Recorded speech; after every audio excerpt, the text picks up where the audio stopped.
Hello, everyone. Welcome to another lecture on reasoning ability and problem solving. Today, we will start with a new topic called logical reasoning, and we will discuss the types of questions that you can get in your competitive exams from this topic. So, logical reasoning is basically an umbrella term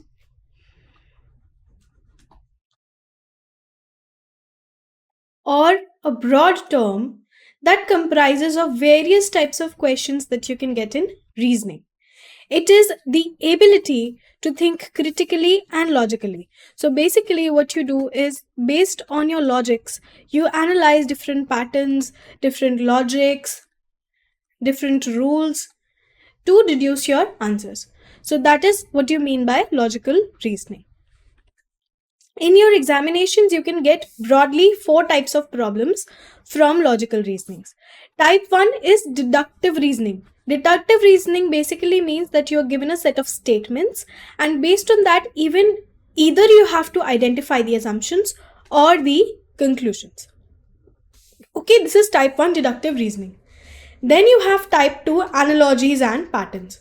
So analogies we have done in detail. Analogies basically means there are two things or three things and there is a certain relationship between them. You have to identify that relationship, and based on that relationship you have to answer the question. So in analogies you can either get alphanumeric series or analogies. Then we have type 3, that is logical puzzles. So puzzles can be of various kinds. Broadly, seating arrangements and blood relations are very important when it comes to your competitive exams. Then we have type 4, that is visual reasoning. Visual reasoning can also be called non-verbal reasoning. So basically, they deal with pictures and images and figures. So over here we have figure matrix, paper cutting and folding, and mirror and water images. So these three types were covered in a separate chapter called non-verbal reasoning, but we will get a broad idea in this particular lecture. So let us understand all the types one by one. So type 1 is deductive reasoning. Deductive reasoning first type is statement and assumption. What do you mean by assumption? Assumption basically means, let's say that I say that if I give a monkey a banana, he would be very happy. Okay, so this is my statement. Let's say this is my statement. Now, when I made this statement, there would be certain things in my mind that are pre-assumptions, or I can say these are implicit assumptions. What do you mean by implicit assumptions? Basically means there are there while I form the statement. From this statement, if I give a monkey a banana, he would be very happy. I have assumed that firstly, monkey likes banana, correct? Because I have assumed that giving a banana to a monkey would make him happy. So that means a monkey likes banana. This is the first assumption. Second, I have assumed that monkey eats food. This is an assumption. This is a universally known fact. So this is an assumption that I've made, that monkey will definitely eat the banana. He would like it. And third assumption I can say is that monkeys are able to express emotions. Able to express his emotions. Correct? Because only if a monkey has the ability to show his happiness or his sadness, then only I can assume that he would be happy. So these are my assumptions that I have already there in my mind while I made this sentence. So this is what you mean by statement and assumption. Now coming back to the question. In this question we are written, okay, this is the introduction of the question that you will get in your competitive exams. Consider the given statements and decide which of the given assumptions is or are implicit in the statement. Implicit means already there. Okay, and statement and conclusions are given in the next page. Now, Let us look at this question. Consider the given statement. Statement is school students are more influenced by their faculty nowadays. And assumptions are that school students consider their faculty as role models and more time is spent at schools by students. Now, I can look over here in the statement. Does it mention anything about more time being spent at the school? No, this simply talks about the relationship between a student and a faculty. So, whether more time is spent in a school or not is relevant. So, option number 2 or assumption number 2 can be simply eliminated. Now, assumption number 1 states that students consider their faculty as role models. Now, how will you get influenced by people? You get influenced by people if you consider them to be your role models or your heroes. Basically, you have a lot of influence by them, you look up to them, you aspire to be like them. So I can assume that statement 1 is correct. So in the options, I can see that option number 3 is that only one is implicit. Therefore, third option, that only one is implicit, will be the correct answer. Clear? So this is how you solve questions on statement and assumptions. Then we have statement and conclusions. Conclusions basically means that we have deduced conclusion from the statement. Basically, if I say that if I jump from this height, I could injure myself. Let's say this is the statement. Okay, this is the statement. Now, based on this statement, I can conclude or I can bring out a conclusion that jumping from a great height or jumping from this height, this particular height that is given in the question, can be dangerous. This can be my conclusion. So basically, conclusion we have derived from the statement itself. So question will have this kind of introduction in your competitive exams. Read the given statements and conclusion carefully, assuming that the information given in the statements is true, even if it appears to be at variance with commonly known facts. So basically, sometimes the statements are something that is not true factually. Like in the real world, it will be true. But whenever we solve questions on statement and conclusion, we consider the statements to be universal truth. That means no matter whether it is correct or incorrect logically, but we assume that they are universally true statements. So let us look at over here. Statement is Akshay earns more than Rajneesh, who earns more than Sam. So I can see that Akshay is earning more than Rajneesh and Rajneesh is earning more than Sam. This is given in statement number 1. Now, in the statement number 2, it is given that Sam earns less than Dikshit. So Dikshit will earn more than Sam. But the relationship between Dikshit's income and Akshay's and Rajneesh's income is not given to us. So the relationship only between Dikshit and Sam is given to us, and Akshay, Rajneesh and Sam is given to us. So 2 statements. Conclusion 1 is Akshay earns more than Sam. So over here, if I look at this, Akshay definitely earns more than Sam. So this is correct. Now, second is Dikshit earns more than Akshay. So over here, if I see, I have 2 equations basically, but the relationship between Akshay and Dikshit is unknown. So it can be true, but it can also be false. So this is unknown, therefore we will not consider it to be true. Hence, the answer will be that only conclusion number 1 follows, which is given in option number 2. Clear? So this is how you solve question on statement and conclusion. Next, we have type 2, which is analogies and pattern. So analogies and pattern, this one is alphanumeric series. Alphanumeric series means a certain cluster of words or letters are given to us and we have to find the relationship between the next term. So over here we have, this is first pair, this is second pair, and we have to find the relationship between the third pair. So while we were solving analogies, we discussed this, that basically the first pair bears a relationship, the same relationship is bared by the second pair, and the same relationship is bared by the third pair, and we have to find the missing element. So if I write WXY 72 and ZAB 29. So if I write something like this, I can see that WXY are in a line, they are in sequence. Similarly, ZAB are in sequence. If you remember, I told you 4 concepts while we were doing alphanumeric series. It was a separate chapter. So which were the 4 concepts? First concept was forward rank. The next concept was backward rank. Then we talked about opposite letters.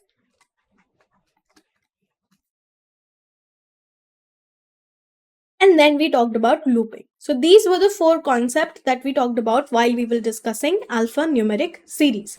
So over here we use the concept of looping. So in looping, the sequence after Z will start again from A and B. So this is in sequence. Similarly, if I see CDE 12 and FGH 21, I can see these are in sequence. FGH is in sequence and CDE is in sequence. Now, if I see Y, the next letter is Z. Similarly, E, the next letter is F.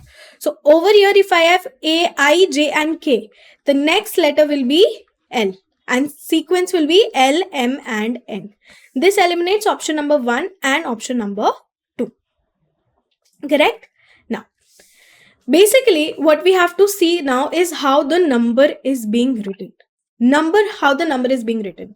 If you remember the concept of forward ranks, basically we assign each alphabet a number in increasing order, where A is 1 and Z is 26. So we have 26 alphabets and we assign them each a number in increasing order. So if I look over here, this is 26, this is 1 and this is 2. So 26 plus 1 plus 2 will give me 29. Correct? Similarly, if I look over here, this is 3, 4 and 5. So 3 plus 4 plus 5, this will be 9 plus 3, 12. Correct? Similarly, over here, it will be 6 plus 7 plus 8. So 8 plus 7 is 15 plus 6 is 21. Similarly, over here, this will be 25, 24 and 23. And if I add these, I'll get 72. So basically, this number in the series is the summation of the forward ranks of the alphabets. So let us check for IJK. I is 9, J is 10 and K is 11. If you have hard time remembering forward ranks, I told you a shortcut also. The shortcut was AJORTY, where E is 5, J is 10, O is 15, T is 20 and Y is 25. Correct? So over here, this again, if I look at this is a summation of the forward ranks. So for L, M and N also I will do the summation of the forward ranks. So if I do the summation, L is 12 plus 13 plus 14. So it will be 4 plus 3, 7, 8, 9 and 3. So the number will be 39. So my next letter will be LMN39, which is given in option number 4. So option number 4 will be your correct answer. Clear? So this is how you solve analogies and alphanumeric series. Now we have this question. This is number analogy question. Over here we have, this is the first pair, this is the second pair, and then we have to find the missing element in the third pair. So if I look at this, if you remember, I told you to remember the squares of 1 to 30. Correct? So this is 144 is 12 square. This is 15 square. Similarly, 169 is 13 square and 256 is 16 square. And 361 is how much? 361 is basically 19 square. Okay. So here I can see 12 and then 15. So basically we moved 3 positions forward. Similarly, 13 to 16, we move 3 positions forward.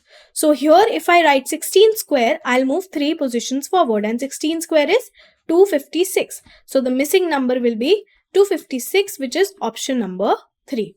Clear? So this is how you solve questions on number analogy, alphabet analogies, basically any analogies and pattern. You divide them into pairs, you find the logic, and you use the same logic to find the missing element. Correct? So now, the next type of question that you can get is based on puzzles, logical puzzles. And the first type is seating arrangement. So I have already discussed seating arrangement with you. There are 4 types of seating arrangement that we have discussed.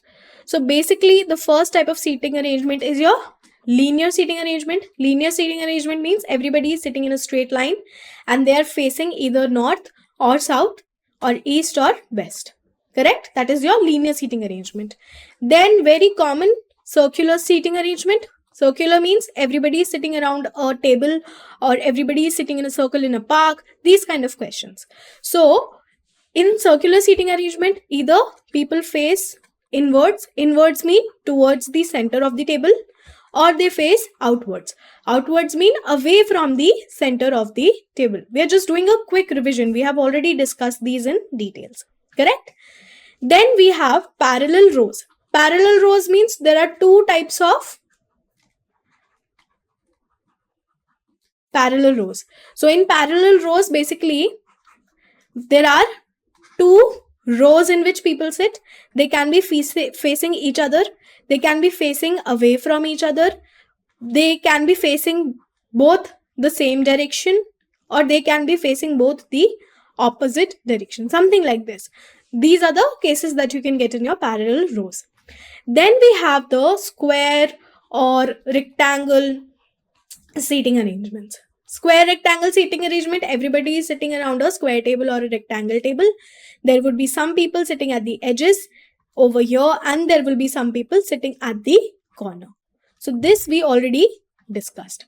Then there are certain types that are miscellaneous. You don't usually get them, but people who sit in a triangular table or in a hexagonal table or a pentagon table, those kind of questions. But they're very rare. These are the 4 main type of questions that you can get in seating arrangement. So let us look at this question number 1. So in question number 1, 6 friends are sitting around a circular table facing towards the center. So the face is very important, whether they are facing inwards or whether they are facing outwards. That will determine the entire question. So I'll draw a circle and I'll have 6 friends, 1, 2, 3, 4 and 5, 6. And everybody is facing towards the center. Okay.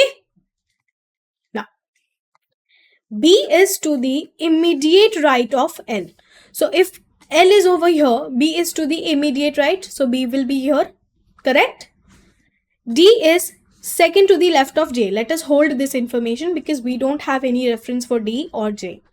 F is second to the left of H. Again, let us hold this. Now, L is second to the right of H. So L is over here. Then H will be over here because L is second to the right of H. Correct? Now, F is second to the left of H. So F will be over here because F is second to the left. So 1 and 2 towards the left of H. Over here, whenever you are solving your questions on seating arrangement, especially your circular seating arrangement, you have to make sure of the clockwise and anti-clockwise directions. You have to pay attention to the left and to the right of a person based on the direction they are facing. So F is to the second to the left of H. Okay. D is second to the left of J. So if J is over here, then D will be second to the left of J. D will be over here. So this will be your final seating arrangement. Now the question is, who is sitting third to the left of F? So third to the left, F is over here. F's right will be this side, F's left will be this side. So third to the left of F will be 1, 2, 3. J will be your answer, which is given in option number 3. Clear? Now, then we get blood relations. So blood relations we have already discussed in another chapter. In blood relations, there are 2 types of questions. Either blood relations, that means your mother, your sister, your father, your siblings, your children, those kind of relationships, or you have your in-law relationships. In-law relationship means relationship with your spouse, their father, so mother-in-law, sister-in-law, father-in-law, grandfather-in-law, those kind of relations. So blood relations and in-law relations. These are the two types of relations that you can get in blood relations.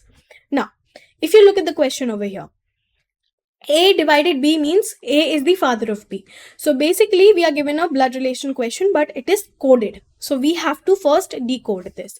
So I am writing over here, okay, A divided B means A is the father of B. I am writing it in short.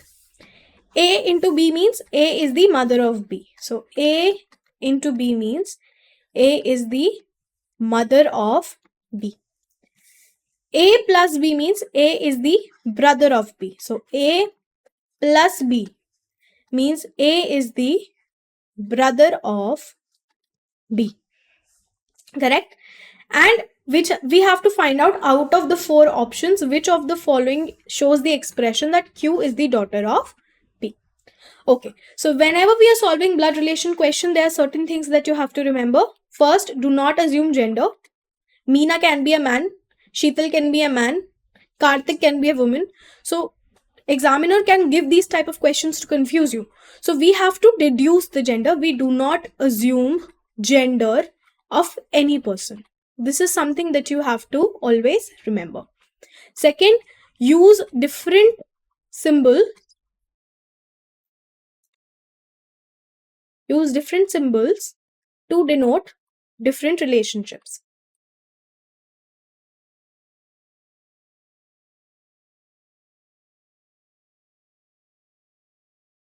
So if I am using a straight line to denote the normal relationships or a spouse relationship, I am using these kind of lines to denote a sibling relationship. So this you have to pay attention. You can make your own symbols, or whichever teacher you are following or whichever coach you are following, you can use their symbol as well. But I would suggest make your own symbols, because then it will be easier for you to remember. You have to denote whether it is a male or a female also. So you can use your own symbols in that case. Now let us look at option number 1. P divided Q means P is the father of Q. So P is the father of Q. This is a male. Q's gender is not known. Then Q into R means Q is the mother of R. Q is the mother of R. This is female. Now in the question we had to select the expression that shows Q is the daughter of P. So Q is the daughter of P is given in this question, in this option itself. So option number 1 will be your correct answer. Okay, but let us quickly check for other options also. P into Q means P is the mother of Q. P will be female and Q will be over here. P will be the mother of Q. So Q is the daughter of P is not denoted. So this is wrong. Then option number 4. Option number 4 is P plus Q. That means P is the brother of Q. P will be male. So again, not correct, because we had to see Q is the daughter of P according to the question. So this is eliminated. Now let us look at option number 2. Option number 2 means P is the father of Q. So P is male, father of Q, and Q plus R, that means Q is the brother of R. So Q will be male. So if Q is male, he would be the son and not the daughter. Therefore, option number 2 is also eliminated. So this is how you solve questions on blood relations. Okay. Then visual reasoning, also called as non-verbal reasoning. This we discussed in detail in a very separate chapter. So we discussed that there are 9 types of questions in non-verbal reasoning. Out of them, 3 are given over here. So figure matrix basically means a figure is given like this and it has a figure pattern. It has a missing pattern and we have to fill it over here. So select the figure from the question that can replace the question mark and complete the pattern. So if I look over here, if I have to complete the pattern, my line will be like this and this line will be like this, Over here we have a diamond situation going on, and apart from that it will be something, or it will be something like this. If I draw something like this, it will complete my pattern. So this is given in option number 1. So option number 1 will be your correct answer. So basically in figure matrix question, we completed the pattern. Okay. Then paper cutting and folding, we fold the paper and we make certain cuts, and then we have to find out how will the paper look when it is unfolded. So over here, we have to pay attention on two things. First is how the paper is folded.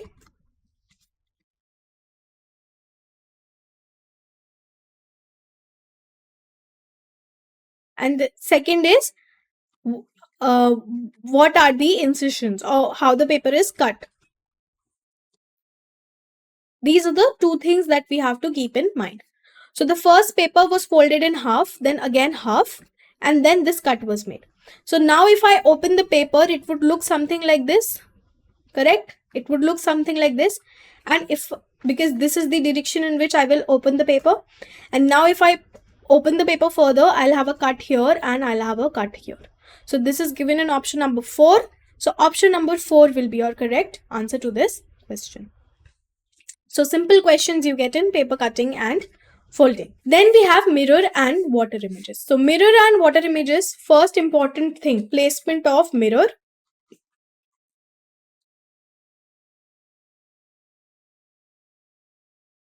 And second important thing, that the images are always inverse.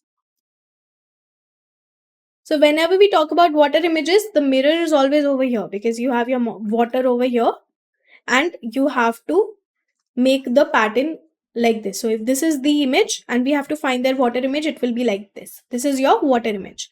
In mirror image, the mirror can be placed anywhere. So if the mirror is placed over here, you'll get this. But if the mirror is placed over here, you'll get something like this. If the mirror is placed over here, let's say you have a line like this. So the image will be something like this. Over here, the image will be something like this. Over here, the image will be something like this. And if the mirror is placed over here, the image will look something like this. Okay, so this is how the images will look from different mirror angles. So first important thing to look for is the placement of the mirror, and second thing is that the image will always be inversed. Okay, now looking at this question, we have economist and we have to find the mirror image. So T will be written as it is, S the direction will change, correct? Then I we have, so I will be written like this. So this eliminates option number 4, correct? Then we have M, so M will appear as it is. Then we have O will appear as it is. So this eliminates option number 3 because after M we do not have a O, correct? Now, then we have a N will look something like this. Then we have a O again. Then we have a C, so C will look something like this, and E will look something like this.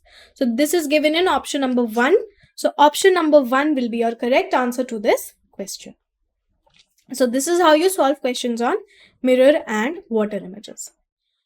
So this is the answer. This concludes today's lecture. Thank you.